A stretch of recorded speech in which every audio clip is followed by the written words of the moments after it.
আসসালামু আলাইকুম সবাইকে। আজকে হচ্ছে আমি একটি ছোট মাছের রেসিপি নিয়ে আসলাম। চিংড়ি মাছ রান্না করব, পালং চিংড়ি আর কি। তো এখানে আমি হচ্ছে শাক কেটে ধুয়ে নিয়েছি, পেঁয়াজ কেটে নিয়ে হয়ে গেছে। তারপরে হচ্ছে চিংড়ি মাছটা হচ্ছে আমার আগে ছিল ফ্রিজে ভেজে নেওয়া। তো আমি হচ্ছে কড়াইতে প্রথমে তেল দিয়ে নিলাম, তারপর হচ্ছে পেঁয়াজ কাঁচামরিচ দিয়ে নিলাম, এটাকে একটু ভেজে নেব। যেহেতু শাক রান্না করবো তাই বেশি পরিমাণ মশলা আমি ব্যবহার করবো না। তো এটা একটু ভেজে নেওয়া হয়ে গেলে আমি প্রথমে হচ্ছে লবণ দিয়ে দেবো। লবণ দিয়ে এটাকে একটু ভেজে নেব। তারপর হচ্ছে আমি বাটা মশলা ব্যবহার করবো এখানে অল্প পরিমাণে। এখানে আদা রসুন জিরা বাটা আমি সব দিয়ে দিয়েছি, দিয়ে এটাকে একটু ভেজে নেব আমি।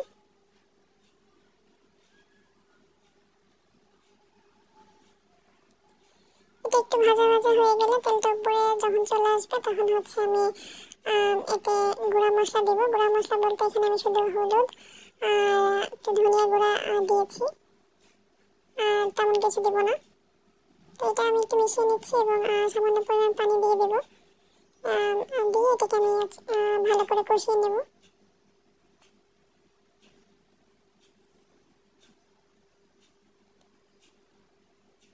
এই তো পানি দেওয়া হয়ে গেছে এবং এটা যখন ফুটে দিতে হবে ভালো করে ফুটে আসলে বলক চলে আসলে আমি হচ্ছে প্রথমে হচ্ছে চিংড়ি মাছগুলো দেবো এতে। চিংড়ি মাছগুলো যদিও ভাজা, তারপর আমি এই মশলার সাথে একটু কষিয়ে নেব।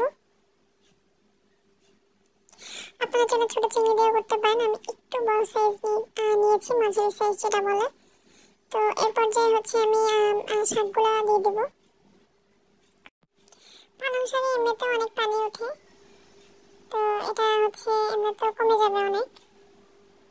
আমি একটু ভালো করে মিশিয়ে নিচ্ছি।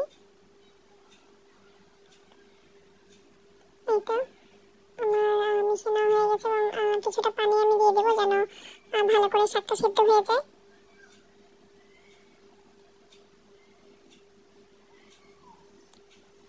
তো এই তো হচ্ছে আমার হয়ে গিয়েছে সিদ্ধ করা প্রায়। তো এখন হচ্ছে শেষের দিকে হচ্ছে আমি কিছুটা হচ্ছে ভাজা জিরা গুঁড়া অ্যাড করবো নামানোর আগ দিয়ে। তো আমি দিয়ে নিলাম, দিয়ে হচ্ছে ভালো করে মিশিয়ে নেব।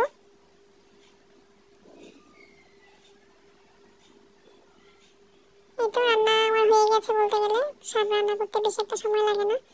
তো আমি কিছুটা ঝোল রাখবো, সেই পরিমাণ ঝোল রেখে হচ্ছে আমি কমিয়ে চুলাটা বন্ধ করে দেবো।